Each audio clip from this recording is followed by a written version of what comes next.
Каква е целта сега? Какво ще се прави? Хайде, давай, Жаки. Здравейте! Почваме с това. Аз съм Стоян Дойчев и трябва да се опишеш с една дума. Аз съм Александра Сърчеджиева и съм тюфлек. Аз съм Стилиян Стоянов и съм полубоксьор и начинаещ тенисист. Аз съм Яна Титова и съм мързелива. Аз съм Валентина Каролева и съм голямо амбице и отличничка. Как ти не може? Аз съм Стоян Дойчев и съм след обед. Какво да съм? Как да съм?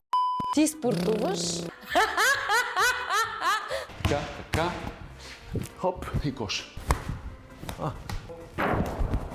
Имайте пред, че това са много тренировки. Това не е тук така. Не си личи.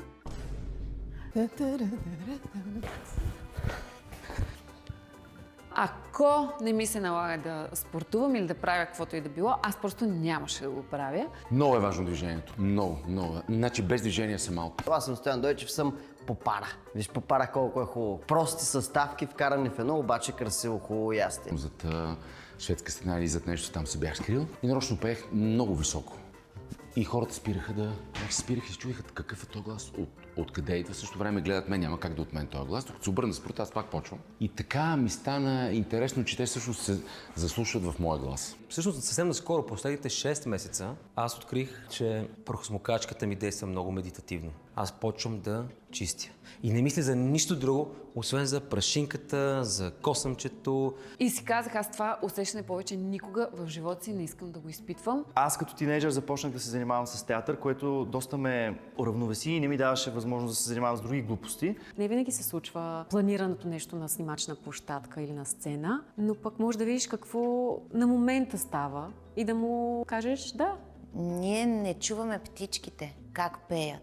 Смятам, че това не е хубаво. Затова моето спасение е някъде в планината, като стъпваш и да чуваш шума на листата. Много е красиво. Споделянето с приятели или дори с професионалисти е изключително важно, защото по-добре е да ги пускаме нещата навън и да ги освобождаваме, отколкото да ги държим вътре в себе си. Човек е способен на всичко и го дели само една мисъл. Ти си човек, който е стресиран. Примерно аз случай. И си стои сам вкъщи, няма никой. И ако искам да изпея нещо, знаеш какво ще изпея?